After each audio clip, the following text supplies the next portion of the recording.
공포카페 해외 괴담 무서운 이야기 위저보드에 관한 이야기. 첫 번째는 페루의 중학교에서 일어난 일입니다. 2016년 4월 페루의 한 중학교에서 80여 명의 학생들이 검은 옷 입은 남자로 인해 발작을 일으켜 병원으로 이송되는 사건이 발생했습니다. 학교 측은 집단 식중독, 전염병 등을 의심하고 그에 대해 조사를 벌였지만 그에 대한 것들은 전혀 발견되지 않았습니다. 그로부터 얼마 뒤 의식을 되찾은 아이들은 하나같이 모든 게 위저보드 때문이에요 라고 말을 했는데, 결국 몇몇 학부모들은 심령술사를 불러서 조사를 의뢰했고 학교를 둘러본 그는 놀라운 이야기를 해주었습니다. 바로 그 학교에 수많은 영혼들이 살고 있다는 것이었는데, 학교 건립 당시에 그 자리 속에는 많은 유골들이 있었고 그것들은 한 테러 사건 당시에 묻혔던 시체들 혹은 마피아들의 무덤이라는 소문도 들려왔다고 합니다. 실제 그 학교 학생들 치료를 담당한 의사 안토니와 전문가들은 그 현상에 대해 과학적으로는 설명할 수가 없습니다 라고 말을 했고, 결국 그 사건은 여전히 미스테리로 남아있는데, 그렇다면 위저보드라는 것이 대체 무엇이기에 그러한 사건이 발생을 한 것일까요? 진실 여부는 알 수 없지만 위저보드는 일본의 분신사바와 비슷한 게임으로서 귀신을 부르고 귀신과 대화를 하는 강령술이라고 볼 수 있습니다. 실제 14세기 이후 사람들이 마녀의 상징이라고 여겼으며 영국에서는 사용을 하다가 들키면 사형을 당할 정도로 위험한 물건이었다고 합니다.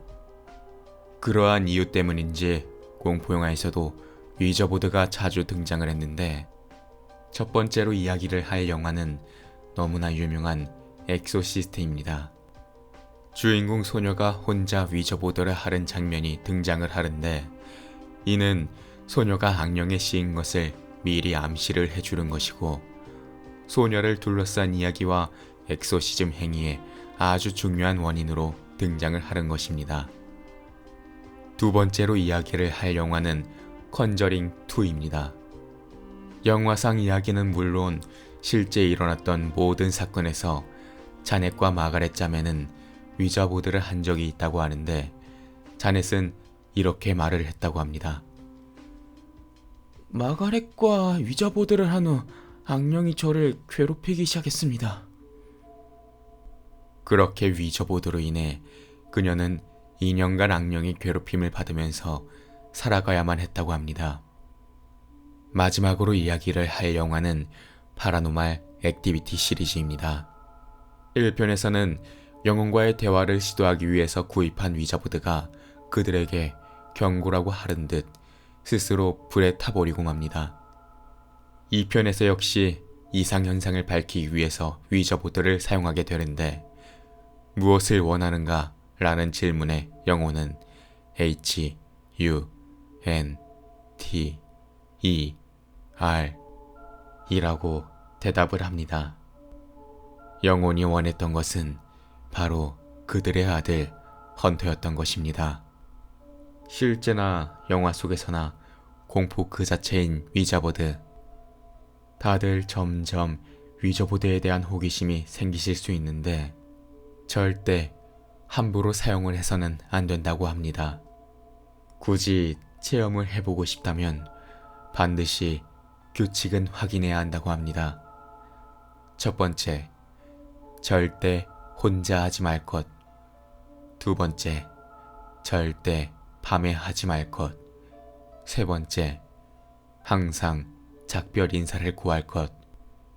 영화 위저, 저주의 시작에서는 심령사기로 살아가던 앨리스와 그의 두 딸 리나, 도리스가 새로운 사기도구로서 위저보드를 사용하게 됩니다. 그러나 막내딸 도리스가 절대 혼자 해서는 안 된다라는 게임의 룰을 어기고 마는데, 그 후 집안에 잠들어 있던 악령이 깨어나면서 잔인하고 섬뜩하게 변해버린 도리스로 인해 가족들은 상상치도 못한 공포를 겪게 됩니다. 오늘 준비한 이야기는 여기까지입니다. 그럼 내일 또 재미있는 향이 나는 이야기로 준비해 드리도록 하겠습니다.